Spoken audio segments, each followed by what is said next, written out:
The Mavericks actually did it. Today, November 11th, they fired their general manager, Nico Harrison, 9 months after making the infamous Luka Doncic trade to the LA Lakers. And are you surprised that this ended up happening? No, I'm not either. It was kind of weird. Shams reported that this was going to happen at a 10 a.m. Central meeting, so he kind of just said that Nico Harrison was getting fired before he actually did. They did end up appointing Michael Finley, a Mavericks legend, and Matt Riccardi to the basketball operations in the interim. If you remember, Michael Finley was the guy that took the beer away from Luka Doncic when they were celebrating to go to the NBA Finals back in 2024.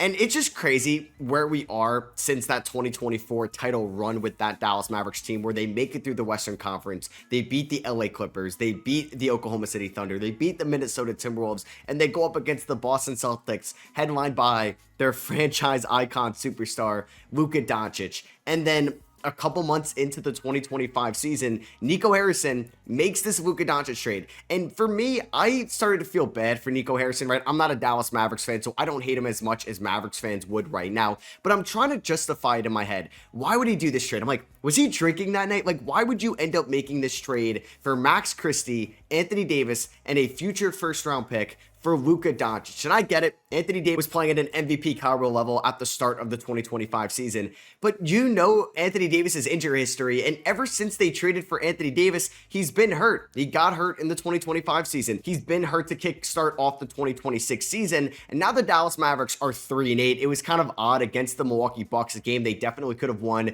They blew a lead in that game. It was Cooper Flagg's best game in his NBA career, in my opinion. Patrick Dumont, the owner, the new owner that took control over the Dallas Mavericks from Mark Cuban, who oversaw the Luka Doncic trade. Because if this trade happened, or this trade was going to transpire with Mark Cuban in charge, he was going to nix it. He was saying, Nico, you are never going to trade away Luka Doncic. He's untouchable. He was one of the 5, maybe 3 most untouchable players in the NBA back in February of 2025. But Patrick Dumont, the new owner of the Dallas Mavericks, was okay with this trade going down. He was sitting with a fan courtside on that game against the Milwaukee Bucks last night, where he had a conversation with the fan and actually took accountability for this trade ending up going down. And he said it was a big mistake. He probably didn't realize what Luka Doncic meant to the city of Dallas and what he meant to the franchise organization, because they had Dirk Nowitzki for pretty much 20 years. And that was one era of Dallas Mavericks basketball. You got a finals ring in 2011 out of it. And then you had this next era, which a lot of teams don't get. If you look at a franchise star and they leave or they end up retiring, it could be a dark period for that team. No, the Dallas Mavericks had Luka Doncic, their next franchise superstar,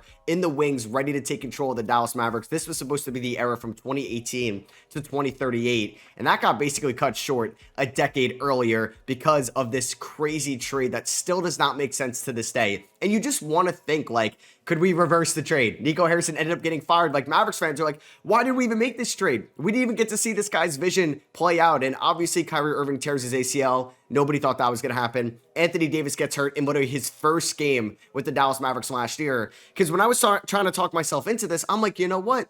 Maybe Kyrie, Anthony Davis, and all these role players around these guys in the playoffs could be something for the Dallas Mavericks. We knew that the Thunder, kind of going into their 2025 season after losing to Dallas in 2024, couldn't rebound. You get Anthony Davis down low with Gafford and Lively, and you still have your number 1 shot creator in Kyrie Irving, who was playing some of the best basketball of his career before he went down with the ACL injury last year, and everybody just got hurt. This team gets gifted the lottery luck in 2025 to get Cooper Flagg. I'm not the one to say that the NBA is rigged, but man, this goes right into the story a little bit more, where Luka Doncic is now thriving in LA. They're one of the best teams in the NBA this season. Luka Doncic could be an MVP here in 2026, and the Dallas Mavericks have basically a reverse record from them. The Lakers are 8-3. The Mavericks are 3-8. Cooper Flagg is asked to do way too much as an 18-year-old rookie. A lot of guys have been banged up this year. Kyrie Irving's not coming back till at least January. Anthony Davis is already dealing with a calf injury, something you do not want to see from your aging big man. And now they just fired Nico Harrison. So why did we make this Luka Doncic trade? We're never going to know. We just have to say it's a sunk cost at this point, because at least to justify it for Nico, maybe they win a playoff series or two. You can have the fans rally behind this deal because of Anthony Davis. Maybe Max Christie. I still can't believe they didn't get Austin Reeves in this trade. Because if they said, give us Anthony Davis and Austin Reeves, the Lakers would have said yes. They would have said yes 100%. And they got Max Christie and a future first round pick. And then Nico Harrison gets fired about 9 months later here today, which is going to maybe spark a new era of Mavericks basketball. I'm not sure if they're going to get a different general manager in a year from now. I don't know if it's going to be Michael Finley, the interim guys with Matt Riccardi right now. And this isn't like a bad job to take over, right? But I do think the Mavericks are going to be a fascinating team this year at the deadline, because I kind of tweeted it out a little bit ago that could they think about trading away Anthony Davis, but then you realize this was Nico Harrison's like final straw in the NBA. He needs Anthony Davis to work out in Dallas. He cannot trade him away. But now Michael Finley, Matt Riccardi, these guys could end up trading away Anthony Davis because they weren't the guys that traded for Anthony Davis in the first place. And I think it would make sense. Cooper Flagg, still 18 years old. You still have some young players on this roster like Jaden Hardy, like Derek Lively, like Max Christie. It's not the worst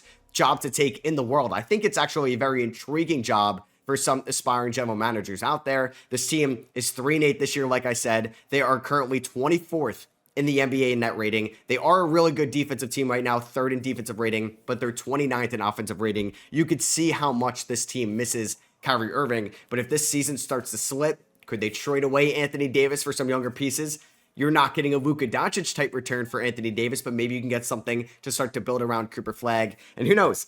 Maybe you landed Darren Peterson. Maybe you landed Cameron Boozer or an AJ Debinca in the 2026 NBA draft. And now we're building this team from the ground up again, rather than just throwing out what they wanted to do from the Luka Doncic trade, which never made sense from the start. There's a reason why we all thought it was a Sentinel tweet when it happened, or that Shams got hacked. But no, the craziest trade in NBA history kind of ended up as we expected. We're like, why would Dallas do this? Anthony Davis is injury prone. Well, Anthony Davis ended up getting hurt plenty of times here in Dallas. And why would you trade away Luka Doncic, who I know was banged up a little bit in the 2025 season, but you don't trade away somebody like that. You don't trade away somebody that's averaging 37 points, 9 assists, and 9.5 rebounds this year. The Mavericks need a point guard. The Mavericks are the 2nd worst team in offensive rating this year. You know who could help that? Luka Doncic, a generational player. Generational. Cooper Flagg was not a generational prospect. That word gets thrown around way too much. Luka Doncic is a generational player, 100% a generational point guard prospect. He revolutionized kind of like the bigger size in the NBA. For somebody that's 6'6", if you remember coming out of Real Madrid, he was going to play power forward at times for the Dallas Mavericks. Then he gets kind of converted over time to a point guard, and it's basically a cheat code with him out there. He's going to give you 30 points every single night, and he's still just 26 years old. 26 years old. You were going to have this star player, this perennial MVP candidate for at least another 5 years, probably another 8 or 10 years on your roster. And maybe Mavericks fans are going to feel okay with this. Like, they're the group of people I'm going to sympathize the most out of this, because they had like a once in a lifetime talent in Luka Doncic on their roster, and he was just grabbed from them. And it does feel weird now that Nico Harrison isn't even there. Like, what if Nico Harrison just goes to work at Nike again? Or what if he takes an assistant job with the LA Lakers? Then this is going to feel really weird and feel like you just got cheated out of your superstar. And it just hurts a little bit too, because he went to the biggest market in the LA Lakers, who didn't really have much of a future whatsoever, and they were handed that lifeline in Luka Doncic, who was a lot younger than Anthony Davis, more reliable than Anthony Davis, and is going to be the successor to LeBron James in Los Angeles. And I know I just made a video talking about this trade, how it gets worse and worse. Maybe this is just the official rock bottom point. Maybe this is just the official breaking point of this trade, and now we could finally move on with a different guy in charge. Cooper Flagg is going to continue to get better. You saw how good he was against the Milwaukee Bucks on Monday night, and he's going to continue to get better as he gets into his 19-year-old age, and 20 and 21 and 22. He's going to be a really good player in this league. I think it would be wise for the Dallas Mavericks to trade away Anthony Davis. Now you're thinking about like what team would want to take a risk on Anthony Davis. I think teams would, when you realize it's not going to cost Luka Doncic to go out and get him. Could a team like the Detroit Pistons, the Chicago Bulls, the Miami Heat at the top of the Eastern Conference that are playing well this year look to take a chance in a wide open East if they can think Anthony Davis will be healthy for them going forward? Could we see him get traded to, I don't know, like Minnesota? Could we see him get traded to the Lakers? Nah, that one's not happening. Or maybe there's a different desperate team out there that would trade for Anthony Davis. He would definitely have some type of market, and I think it would make sense for Dallas going forward, because Anthony Davis can be a free agent at the end of next year's season. Who knows if he even wants to come back here? It's weird too, because like when he got traded, he wanted to prove to everybody, yes, there's a reason why I was the return for Luka Doncic, and put the city of Dallas on his back. And then he just gets hurt. Like, he looked so good against the Houston Rockets in that debut game last year. And then unfortunately he gets hurt.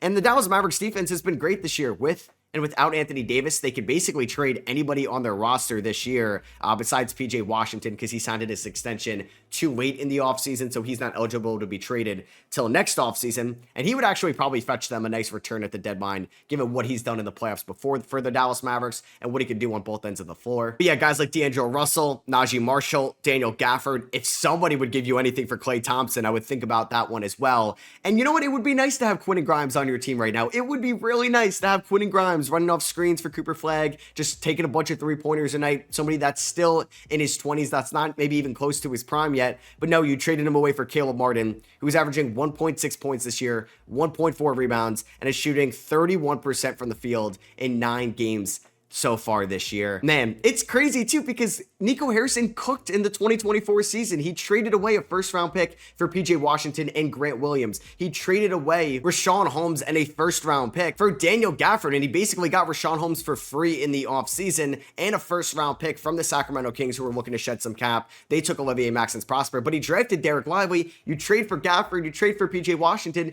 and you made it to the NBA Finals with Kyrie Irving, who you also got for 20 cents on the dollar from the Brooklyn Nets at the 2023 deadline. Nico Harrison was building up like a really good track record. And if you ask me, like, is Nico Harrison a top 10 general manager in the sport after the 2024 finals? I'm saying yes, 100% he is. And then they go out and they sign Klay Thompson. They didn't have a 2024 first round pick. And then, yeah, the rest is history. Luka Doncic is an LA Laker. Nico Harrison is without a job. And maybe the Dallas Mavericks feel a little bit more optimism going forward. That's going to be somebody different in charge. It's actually going to look for the betterment of the Dallas Mavericks future, and is going to make smart moves for the Mavericks future and their success, rather than just any type of win now move to save their job. And it felt like that's where Nico Harrison was probably heading this year at the deadline, because if the Mavericks didn't make the playoffs, he was probably going to get fired either way. So yeah, Nico Harrison out of the Dallas Mavericks job. This is probably going to be the last time I'm going to talk about the Luka Doncic trade until maybe January, where I do like a revision on this trade a year later. So you can be on the lookout for that. Thank you all for watching. Let me know what you guys think about this, and I'll catch you on the next one. Peace.